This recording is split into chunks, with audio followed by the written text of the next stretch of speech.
강사비를 한 1,000만 원은 주는 줄 알고 왔더니 10원도 안 주신다고 그러네요. 그런데 강사들보다 더 대단한 사람들이 찬양팀이에요. 찬양팀. 매주마다 너무너무 귀하죠. 우리 축복의 박수 한번 해주시길 바랍니다. 아멘.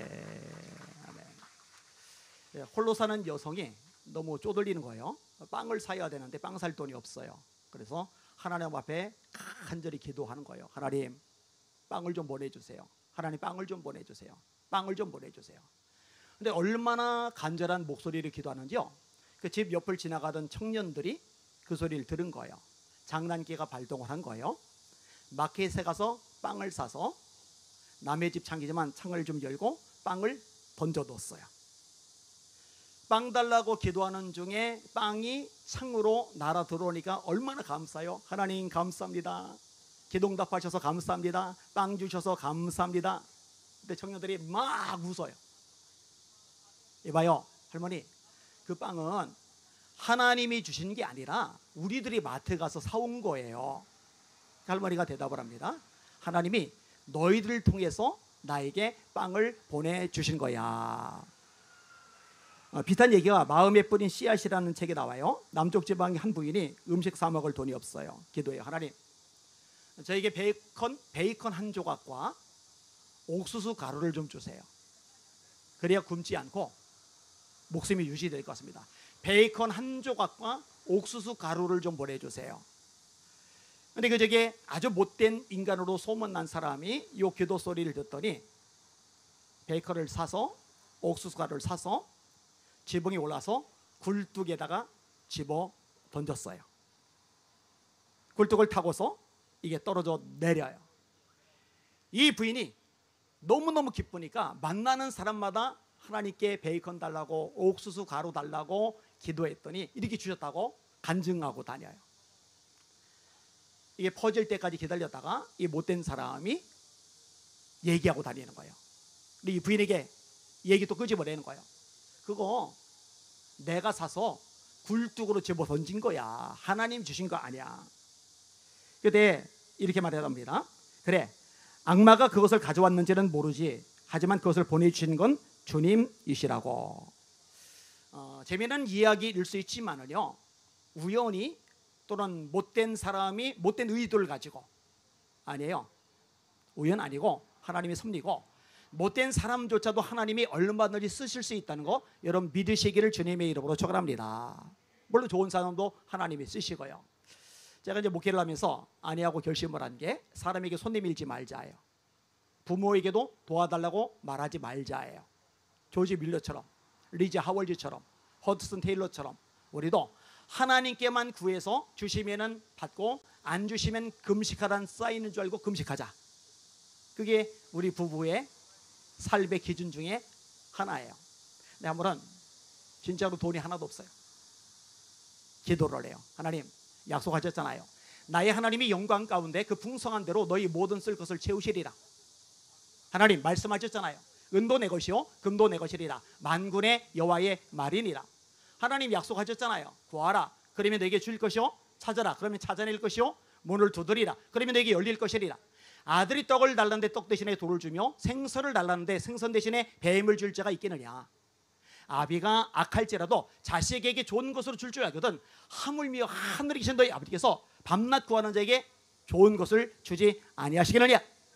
하나님 약속하셨잖아요. 그 밤낮 부르짖는 택하신 자들의 원한을 풀어주지 아니하시겠느냐. 속히 그 원한을 풀어주시리라. 하나님, 사람에게 손 내밀지 않겠습니다. 안 주시면 금식할 겁니다. 허락하여 주시옵소서. 근데 어떤 권사님이 만나자고 연락을 해왔어요. 이분이 가족들이 일주일에 한 번씩 모여서 가정 예배를 드리면서 헌금을 한대요. 그렇게 1년 동안 헌금을 해서 모아주면 누군가에게 그 모아진 돈을 보내준대요. 근데 가족들이 헌금을 해서 1년간 모았고 이 모아진 것을 놓고서 하나님께 기도를 드리는데 이 권사님의 마음속에 하나님이 말씀하시는 거예요.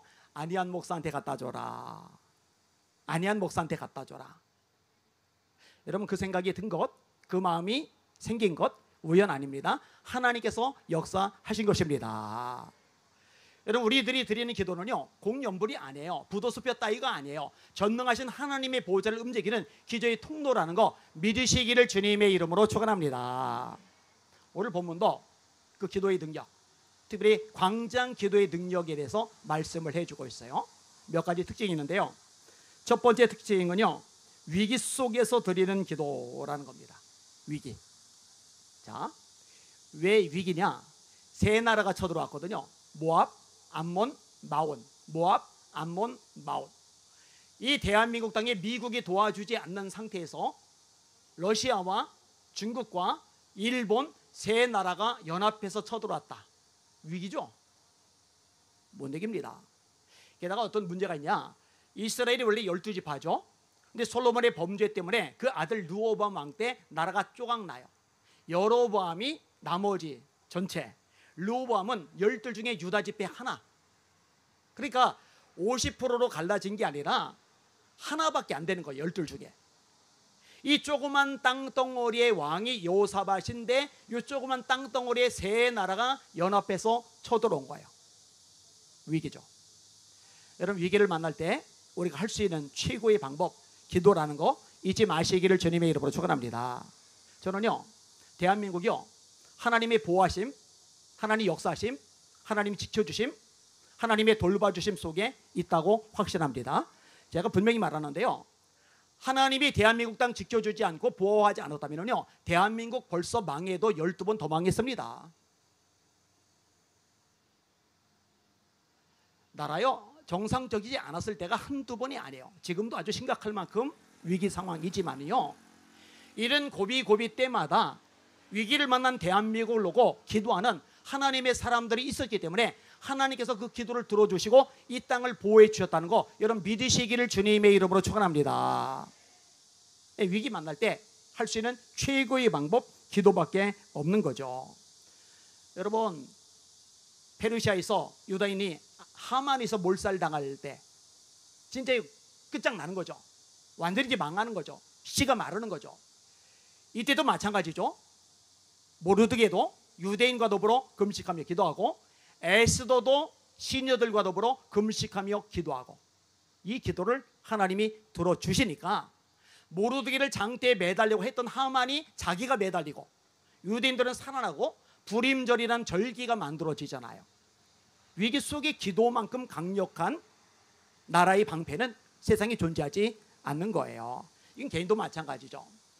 야곱이 20년 동안 바단 아람에서 고생을 했어요. 처자식 건너리고 재산 건너리고 종들 내리고 돌아오는데 형 에서가 400명의 장정을 건너리고 먼지 뿔뿔 일으키며 동생 죽인다고 달려들어요. 여러분, 20년 전에 야곱이 2번 속인 거예요. 팥죽 그저 그냥 안 주고 장자의 명분하고 맞바꿨고 아버지의 축복 에서로 가장하고 몰래 축복 가로채고 야곱이 잘못한 거 맞아요. 근데 혈육이 딱 둘이잖아요. 미워 죽겠다가도 한 5년쯤 지나면은 이 감정이 좀 수그러들 만해요. 그렇죠. 원래 감정이란 게 세월이 지나면 이게 좀 약해지거든요. 한 10년쯤 지나면서부터는 야, 내가 혈육이라고 하는 동생 야곱 하나뿐인데, 쌍둥이 동생뿐인데 요즘 들어 가끔 생각나네. 잘 지내나? 어디 있을까? 좀 궁금해지네. 한 15년쯤 지나고 나면은 야, 그래도 이젠 좀 보고 싶다. 어린 시절 그래도 같이 지냈는데 한번 좀 만났으면 좋겠다. 이게 정상이에요. 근데 20년이 지났는데 그리고 아버지 재산은 자기가 다 먹었는데 야곱은 한 푼도 못 차지했어요. 양 한 마리 소 한 마리도 못 차지했어요. 에서가 다 먹었어요. 그런데 20년 전의 기억을 떠올리면서 감정이 막 증폭이 되면서 때려 죽인다고 400명을 거느리고 달려오니 이런 인간은요, 바늘로 찔러도 피 한 방울 안 납니다. 이런 인간의 마음이 바뀌는 거는요 불가능합니다. 야곱이요, 너무 절박하니까 이때는 아내도 도움이 안 돼요. 자녀도 도움이 안 돼요. 재산도 도움이 안 돼요. 종들도 도움이 안 돼요. 다 먼저 떠나보내고 혼자 하나님 앞에 남아 기도하잖아요. 야복강가에서 천사와 씨름하는 장면, 밤새도록 기도하는 거 안 쉬워요. 제가 고등학교 때는 안양 갈매산 기도원 위쪽 산으로 올라가서 밤새 기도했어요. 매주 한 번씩. 대학 때는 삼각산 산에 올라가서 일주일에 한 번꼴로 밤새 기도했었어요. 안 쉬워요. 밤새 기도하는 거. 진짜 진이 다 빠집니다. 근데 밤새 기도해서 아침이 밝으려고 그러는데 천사가 놔라. 못 놓습니다. 그랬더니 때려요. 허벅지 관절이 어긋나요. 여러분 쟁반에다가 커피 2잔 들고 움직이는데 옆에 있던 집사님이 옆구리를 확 꼬집으면 아니면 발가락을 망치로 꽉 때리면 아 하고 놓칩니다. 이거 허벅지 관절이 어긋날 정도면 보통 통증이 아니죠. 성경에 보면 다리를 절었다라고 되고 주경학자들의 해석에 의하면 요셉이 그 위에 장애인이 되었다고 보는 해석도 많을 정도로 어마어마한 통증이 밀려 나오는데 그래도 안 놔요. 왜? 지금 위기거든요. 이 위기를 돌파할 수 있는 방법은 하나님이 역사하시는 것 외에는 없어요. 그러니 기도를 중단할 수가 없는 거예요. 안 놔요. 나를 축복하지 아니하면 가게 하지 아니하겠나이다. 너 이름 뭔데? 야곱입니다. 이제 이스라엘이라고 해. 너 하나님과 겨루어 이겼어. 잠시 후에 에서가 들이닥쳤는데요. 글쎄 야곱을 끼얹더니 둘이 울어요. 제가 이 성경을 묵상하다가 야곱 때려 죽인다고 쫓아왔던 400명 에서님 우리가 죽여버릴게요. 박살낼게요. 씩씩거리고 막 왔는데 둘이 껴안고 울고 있으면 400명이 둘러서서 우리 왜 왔니? 20년 동안도 바뀌지 않던 그 마음을 한 방에 바꿔버릴 수 있을 만큼 전능하신 분이 우리 하나님이십니다. 이 하나님 믿으시기를 주님의 이름으로 축원합니다. 위기 중에 할 것 기도 외에는 없는 거예요. 자, 두 번째로 어떤 특징을 가지고 있느냐? 연합해서 함께 모여서 기도를 드리는 거죠. 13절에 유다 모든 사람들이 그들의 아내와 자녀와 어린이와 더불어 여호와 앞에 섰더라. 지금 전쟁이에요. 이제 싸움이 곧 시작이 돼요. 여자들 대피시켜야죠. 아이들 숨겨놔야죠. 근데 여자들까지 모여있으면 어떻게 해요? 애기들까지 모여있으면 어떻게 해요? 그런데 여자들, 애기들, 장정들 구분하지 않고 다 모여서 함께 기도를 드리는 거예요. 야외에 모여서. 그래 하나님이 이 기도를 들으시는 거죠. 여러분 연합해서 함께 드리는 기도 하나님께서 기뻐하시고 응답하신다는 거 믿으시기를 예수님의 이름으로 축원합니다. 두 사람이 땅에서 매면은 하늘에서도 매일 것이고 두 사람이 땅에서 풀면은 하늘에서도 풀릴 것이라고 예수님이 약속하셨어요. 두세 사람이 내 이름으로 모인 곳에는 나도 그들 중에 있느니라고 주님이 약속하셨어요.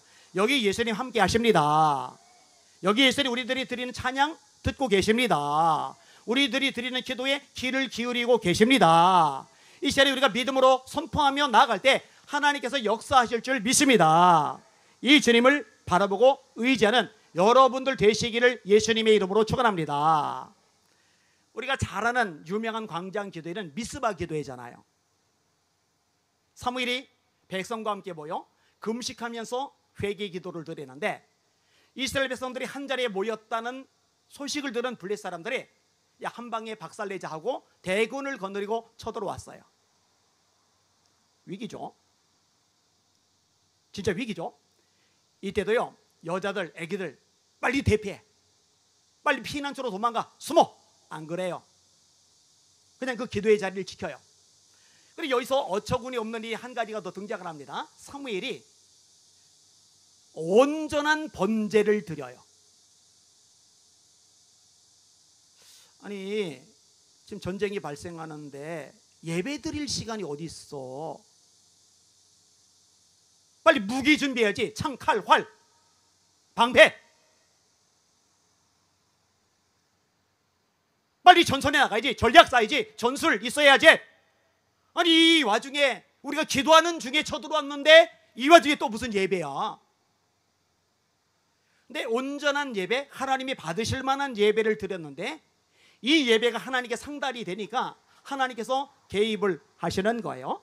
이스라엘이 자신들의 무기와 전략과 전술과 군대 숫자로 싸워서 이길 수 없는데 하나님이 개입을 해버리시는 거예요. 할렐루야. 그래서 이겼단 말이에요. 그때 나온 말이 에베네셀이잖아요.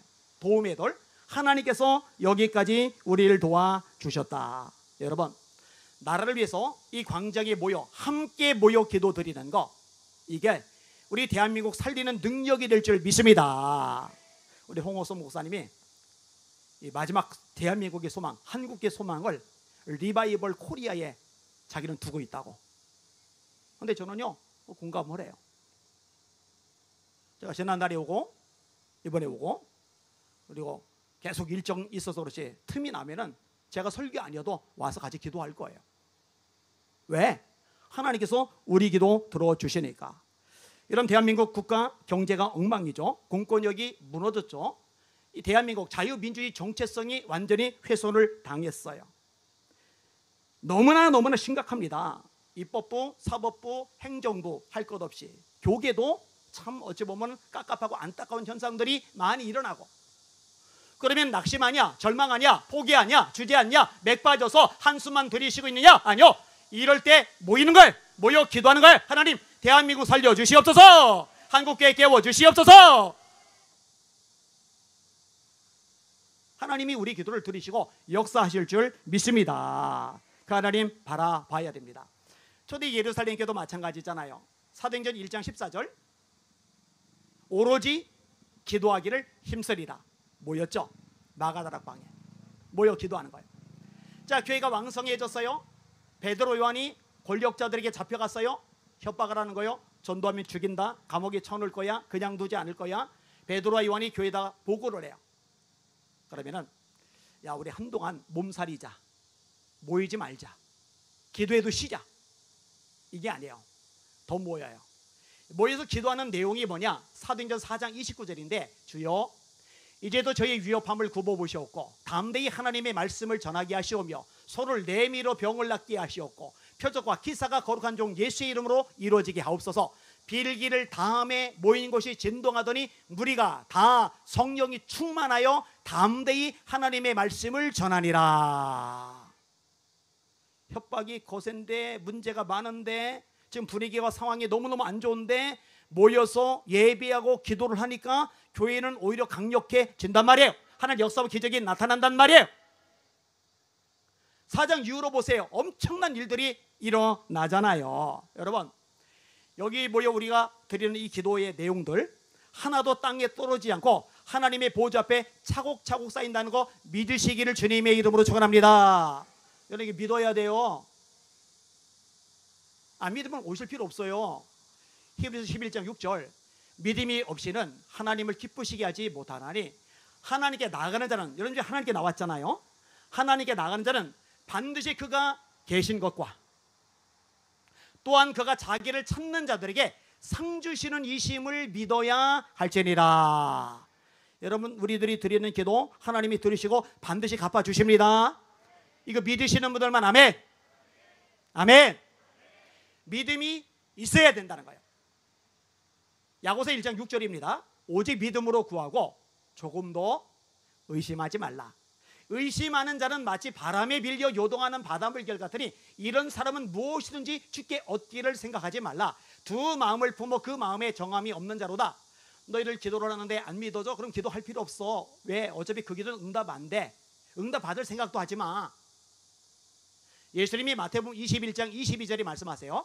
너희가 기도할 때 무엇이든지 믿고 구하는 것은 다 받으리라.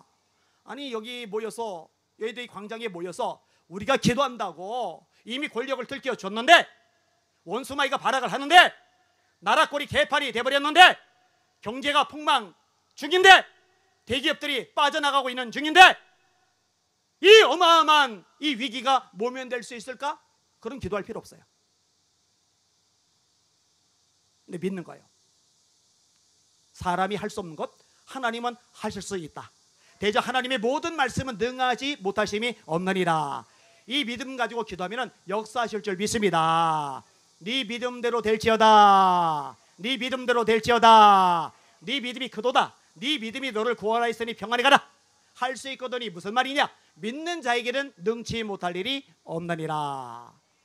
자, 위기 속에 드리는 기도, 함께 모여서 드리는 기도, 또 하나의 특징이 있는데요. 하나님의 약속의 말씀을 붙잡고 드리는 기도입니다. 이렇게 기도를 합니다. 7절에 우리 하나님이여 전에 이 땅 주민을 우리 주의 백성 앞에서 쫓아내시고 그 땅을 주께서 사랑하시는 아브라함의 자손에게 영원히 주지 아니하셨나이까. 그 다음에 8절 9절에 그들이 이 땅에 살면서 주의 이름을 위하여 한 성소를 주를 위해 건축하고 이르기를 만일 재앙이나 난리나 견책이나 전염병이나 기근이 우리에게 임하면 주의 이름이 이 성전에 있으니 우리가 이 성전과 주 앞에 서서 이 환난 가운데 주께 부르짖은즉 들으시고 구원하시리라 하였나이다. 무슨 말이냐? 하나님의 성품을 이해하고 하나님의 성향을 붙잡고서 드리는 건데, 하나님은 성품이 뭐냐? 거짓말 못하세요. 당신이 하신 약속을 어기는 것, 그건 하나님의 성품에 어긋나기 때문에 그런 일은 있을 수가 없어요. 그러니까 위기를 만나서 뭐라 기도하느냐? 하나님 말씀하셨잖아요. 재앙 만났을 때, 기근이 닥쳤을 때, 전쟁이 생겼을 때, 다시 말해 국가가 위기에 놓였을 때 이 성전을 향해서 기도하면 하나님께서 들어주신다고, 역사하신다고 말씀하셨지 않습니까? 그 말씀대로 되게 하여 주시옵소서. 성경에 보면요, 이런 패턴의 기도가 많이 나와요. 그 영적으로 굉장히 수준 있는 사람들입니다. 제가 어릴 때 성경 읽다가 이 원리를 깨닫고 나서요, 그 다음부터 저도 따라서 그렇게 기도를 하기 시작했어요. 제가 공부를 못했다고 그랬잖아요. 지난달에 꼴찌했다고 그랬잖아요. 근데 교통사고로 팔을 잃고 나서 학교를 1년 꿇었어요. 동생들하고 공부를 하는데, 동생들하고 공부하는데 동생들보다도 더 꼴찌를 하면 진짜 쪽이잖아요. 그래서 기도를 하는 거죠. 하나님 저 지혜 주세요. 근데 야고보서 1장 5절에 하나님의 말씀이 있어요. 너희 중에 누구든지 지혜가 부족하거든 모든 사람에게 후히 주시고 꾸짖지 아니하시는 하나님께 구하라 그리하면 주시리라. 이렇게 말씀하셨사오니 이 말씀대로 저에게 지혜를 허락하여 주시옵소서. 이렇게 기도하는 거예요. 자, 예를 들어 대학 때 말씀을 읽다가 마가복음 16장 17절 말씀이 확 와닿았어요. 믿는 자들에게는 이런 표적이 따르리니 곧 저희가 내 이름으로 귀신을 쫓아내며 새 방언을 말하며 뱀을 집어 올리며 무슨 독을 마실지라도 해를 받지 아니하며 병든 사람에게 손을 얹은즉 나으리라 하시리라. 예수께서 이 말씀을 마치시고 하늘로 올려지사 하나님 보좌 우편에 앉으시리라. 제자들이 나가 두루 전파할세 주께서 함께 역사하사 그 따르는 표적으로 말씀을 확실히 증언하시리라. 그럼 제가 기도하는 거예요. 하나님 약속하셨잖아요. 말씀하셨잖아요. 믿는 자에게 표적 따르는데 귀신 쫓아낸다고요. 병자에게 손을 얹으면 낫는다고 약속하셨잖아요. 하나님 말씀대로 되게 하여 주시옵소서. 기도하는 거예요. 예전에 우리 교회에 50대 후반이던 아줌마가 왔는데 이 더운 여름에 목에 스카프를 해요. 이 더운 여름에 긴팔을 입어요. 여러분들 다 반팔이시네요. 저는 왜 긴팔이냐? 이게 의수라 그래. 이게 이 반팔을 입으면 이 기계가 다 드러나니까 그래서 긴팔을 입어요. 근데 그분은 팔이 없는 것도 아닌데 한여름에 긴팔에 목에 스카프까지. 쳐다보는 제가 더워 죽겠는 거예요. 야, 저 땀띠 나겠다. 저 목 답답하지 않나? 내가 다 덥네. 그런데 나중에 이유를 알았어요. 백반증이 심해요. 이 배가 하얘요. 이 목이 하얘요. 팔이 하얘요. 피부가 하얘면 예쁜데 백반적으로 하얘면 굉장히 흉해요. 근데 주일날 감동되면 제가 기도할게요. 아픈 사람 아픈 데다가 손을 대고 기도하세요. 하나님이 약속하셨어요. 믿는 자에게는 이런 표적이 따르리니 병든 사람에게 손을 얹은즉 나으리라. 그러니까 각자가 아픈 데다 손을 대시고 말씀을 잡고 기도하면 하나님이 치유해 주십니다. 했더니 이 새신자가 이런 데다가 손을 대고서 기도를 받은 거예요. 여러분 어릴 때부터 알았대요. 청년 때도 그리고 결혼하고 나서도 못 고쳐요. 대학병원 그렇게 쫓아내려도 해결이 안 돼요. 근데 여러분 그렇게 몇 주 기도하고 백반증 사라졌습니다. 하나님 말씀대로 되는 줄 믿습니다. 요거는 이제 그렇게 오래 안 된 최근 일인데 우리 권사님 한 분이 아파서 알아 누웠어요. 근데 알아 누운 중에도 유튜브 틀어놓고 아니한 TV 3, 아니한 TV 1 있는데 새벽 예배는 안혜한 TV 1으로, 새벽 예배 외에 수요, 금요, 주일 오전, 오후 예배는 안혜한 TV 3로 이제 방송을 내보내요. 근데 이제 방송으로 예배를 드리는데 제가 그분 아프다는 소식을 들었기 때문에 이제 합성기도를 시키면서 제가 이름까지 이제 거론하면서 정갑승 권사님, 예수 이름으로 명하노니 치료될지어다, 일어날지어다, 말씀대로 되게 하여 주시옵소서. 알아 누워있던 권사님이 벌떡 일어나셨습니다. 여러분, 이 약속 말씀 말고도요, 성경에 하나님이 기록된 약속의 말씀이 32,500가지나 있어요.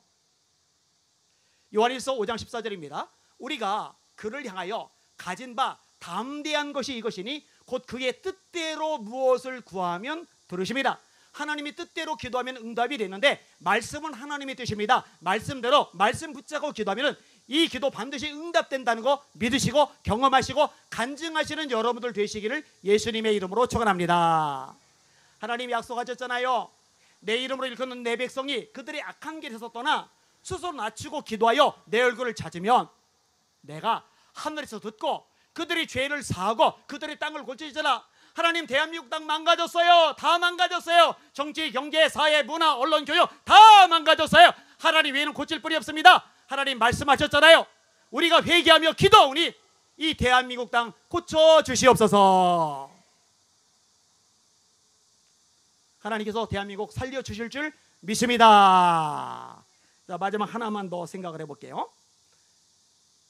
위기 속에 드리는 기도라는 특징, 함께 모여서 드리는 기도라는 특징, 하나님의 약속의 말씀을 붙잡고 드리는 기도라는 특징, 또 하나가 있는데 하나님 한 분만 바라보면서 기도를 드리는 거예요. 하나님 한 분만 바라보면서. 12절, 우리 하나님이여 그들을 징벌하지 아니하시나이까 우리를 치러 오는 이 큰 무리를 우리가 대적할 능력이 없고 어떻게 할지 알지 못하고 오직 주만 바라보나이다. 오직 주만 바라보나이다. 하나님이요, 때로 하나님의 사람들에게 극심한 고난을 주실 때가 있어요. 근데 극심한 고난을 주시는 게요, 너 골탕 좀 먹어봐라, 너 고생 좀 해봐라, 너 인생 한번 비참해져라, 이런 못된 심보로 그러시는 게 아니에요. 우리의 영적 유익을 위해서 극심한 고난도 주시는 거예요. 우리 사람이요, 간사합니다. 자꾸 사람을 의지해요. 환경을 의지해요. 물질을 의지해요. 하나님만 바라보질 않아요. 자꾸 곁눈질하고 엉뚱한 곳에 기웃거린단 말이에요. 그런데요, 고난이 너무 극심해지고 나면은요, 이리 생각해봐도 저리 생각해봐도 그리 생각해봐도 해결책이 없어요. 이건 도대체가 끝난 거예요. 그러면은요, 어쩔 수 없이 앞, 뒤, 좌우가 막히니까 위밖에 볼 곳이 없어져요. 하나님 한 분만 바라보게 돼요. 바울 사도가 고린도후서 1장에 이렇게 말합니다. 형제들아, 우리가 아시아에서 당한 환난을 너희가 알지 못하기를 원하지 아니하노니 우리가 힘에 지나도록 심한 고생을 받아 살 소망까지 끊어지고 우리 마음에 사형 선고를 받은 줄 알았노니 이는 우리로 하나님만 의뢰하게 하려 하심이라. 그렇게 믿음 좋은 바울조차도요, 이제 죽었어. 살 소망이 끊어졌대요. 이제 끝장이야. 사형 선고 받은 줄 알았대요. 이리 봐도 저리 봐도 아무리 생각하고 골똘히 연구하고 수많은 방법 찾아봐도 길이 없어요. 끝난 거예요. 완전히 끝난 거예요. 그 과정을 거치면서 바울이 깨달은 거예요. 하나님이 나에게 사람 말고 환경 말고 처지 말고 문제 말고 장애물 말고 물질 말고 이런저런 여건들 말고 하나님 한 분만 보라고 말씀하시는구나. 이는 우리로 하나님만 의뢰하게 하려 하심이니라. 지금이야말로 주의 종들이, 그리고 성도들이 하나님 한 분만을 바라보고 기도해야 했다라고 믿습니다. 여러분, 하나님 한 분만 바라보지 않는다면 이 더운 날 여기 왜 와 있어요? 분명히 제가 미리 와서 기도할 때만 해도 해가 안 뜨고 바람이 시원했는데 설교하고 있는 와중에 해가 떠버렸네요. 왜 왔어요? 하나님만 바라보니까. 너는 마음을 다하여 여호와를 의뢰하고 네 명철을 의지하지 말라. 머리 굴려봐야 소용없어요. 수단 방법 다 써봐야 의미 없어요. 안 돼요. 그걸로. 너는 범사의 그를 인정하라. 그러면 네 길을 지도하시리라. 이사야 40장이 말씀합니다. 너는 알지 못하였느냐, 듣지 못하였느냐. 영원하신 하나님 여호와 땅끝까지 창조하신 자는 피곤치 아니하시며 곤비치 아니하시며 명철이 한이 없으시며 피곤한 자에게는 능력을 더하시며 무능한 자에게는 힘을 더하시나니 소년이라도 피곤하며 곤비하며. 여러분, 이게 말이 안 되는 얘기예요. 어른들은 쉽게 피곤해요. 애기들은 나 피곤해서 못 놀겠어, 이런 애들 없어요. 에너지가 많아요. 장정이라도 넘어지면 자빠지대. 이것도 좀 이상한 말이에요. 어른들은 잘 안 넘어져요. 애기들이 자꾸 넘어지죠. 근데 애기들조차도 피곤함을 느낄 만큼 상황이 안 좋아요. 어른들조차도 자빠질 만큼 상황이 안 좋아요. 소년이라도 피곤하고 곤비하며 장정이라도 넘어지며 자빠지되 오직 여호와를 앙망하는 자는 새 힘을 얻으리니 독수리가 날개치며 올라갔을 것이요 다른 박질하여도 곤비하지 않겠고 걸어가도 피곤치 아니하리로다. 지금 한국교회에 필요한 거는요, 하나님만이 주실 수 있는 새 힘입니다. 찬양하잖아요. 몸도 맘도 연약하나 새 힘 받아 살았네. 물 붓듯이 부시는 주의 은혜 족하다. 하나님 바라보니 새 힘을 허락하여 주시고 이 새 힘 가지고 대한민국을 바꿔나가게 하여 주시옵소서. 하나님만 바라보고 드리는 이 시간, 이 자리, 우리들의 기도, 하나님의 보좌에 상달되고 주님의 역사, 주님의 능력, 주님의 기적으로 우리에게 다가올 것을 확신합니다. 다시 선포합니다. 믿음대로 될지어다. 정리해 볼게요.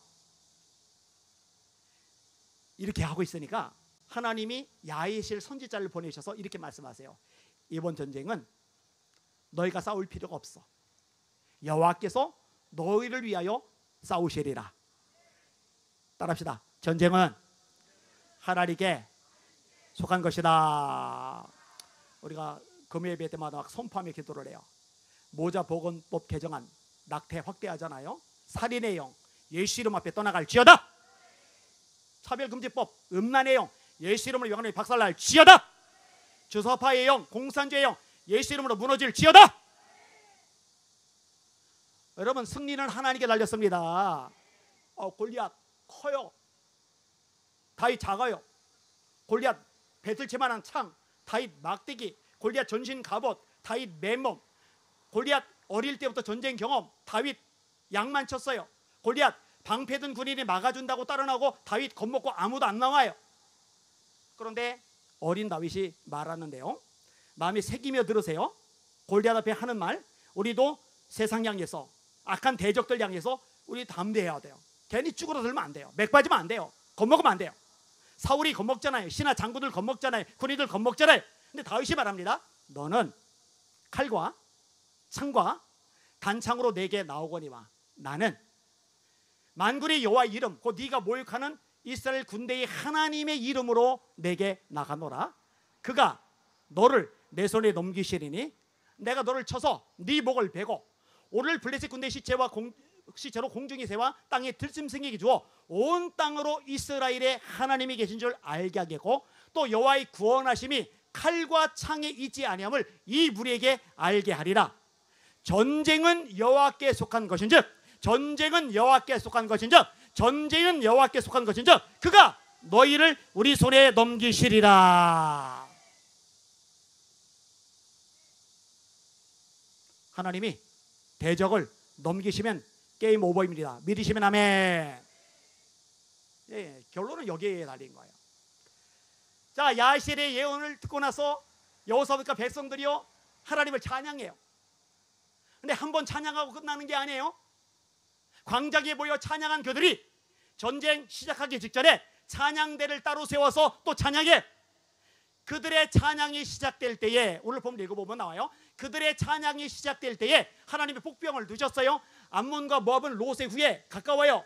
이 둘이 짝짝꿍이 돼서 마흔 사람들을 박살내버리는 거예요. 내불이 발생한 거예요. 그러더니 모압과 암몬이 자기들끼리 싸우는 거예요. 찬양 부르고 있는데 세 나라가 두 나라 합쳐서 한 나라 없애고 두 나라가 서로 싸우다가 재림이 열려. 이들이 가져온 전리품이 얼마나 많은지요? 하루 종일 긁어 왔는데요, 못 가져와요. 다음날 또 긁어 와요, 못 가져와요. 3일 동안 긁어 모으니까 다 가져와요. 또 하나님을 찬양해요. 말씀 듣고 찬양하고, 전쟁 직전에 찬양하고, 전쟁 끝나고 찬양하고, 이 광장에서 울려 퍼지는 찬양, 그것이 대적을 박살냈듯이 우리들이 이 광장에서 울려 퍼지게 하는 이 찬양이 대적들 박살낼 줄 믿습니다. 그들의 찬양이 나라를 건졌듯이 우리들이 드리는 찬양이 이 대한민국 건져낼 줄 믿습니다. 잘하셨어요. 사랑하고 축복합니다. 정리합니다. 기도의 특징 하나는 위기 속에서 기도를 드린다. 지금 대한민국 위기입니다. 기도해야 돼요. 또 하나의 특징, 함께 모여서 기도한다. 여러분들 참 귀한데 초청하셔서 양손에 한 명씩만 더 데리고 와서 기도하면은 이 의자를 뒤로 계속 늘려나갈 수가 있을 거 아니에요, 그죠? 그런데 세 번째로 하나님의 약속의 말씀을 붙잡고 드리는 기도. 우리 홍 목사님이 이 리바이벌 코리아 광장 기도의 계획을 하시면서 진짜 말씀과 기도 여기만 집중하는 거, 다른 잡동사니 안 집어넣고. 근데 중요해요. 설교자는 말씀 잘하고, 그러니까 강사님은 교육시키고 이러면 되잖아요. 이게 말씀이 선포되면은 이 말씀을 붙잡고 기도할 때 말씀대로 될 줄 믿습니다. 그러면 마지막에 하나님만 바라보고 드리는 기도. 어차피 지금 바라볼 구석 없어요. 어느 정당을 바라보겠어요? 어느 법원을 바라보겠어요? 대체 누굴 바라보겠어요? 없어요. 근데 딱 한 번 남아 계세요. 하나님 살아 계십니다. 하나님 역사하십니다. 하나님 우리 기도 들어주십니다. 하나님 함께 하셔서 정말 감사합니다. 우리 감사의 박수 한번 올립시다. 할렐루야. 아멘. 반주해 주세요. 주만 바라볼지다. 우리 찬양하고 함께 기도하겠습니다.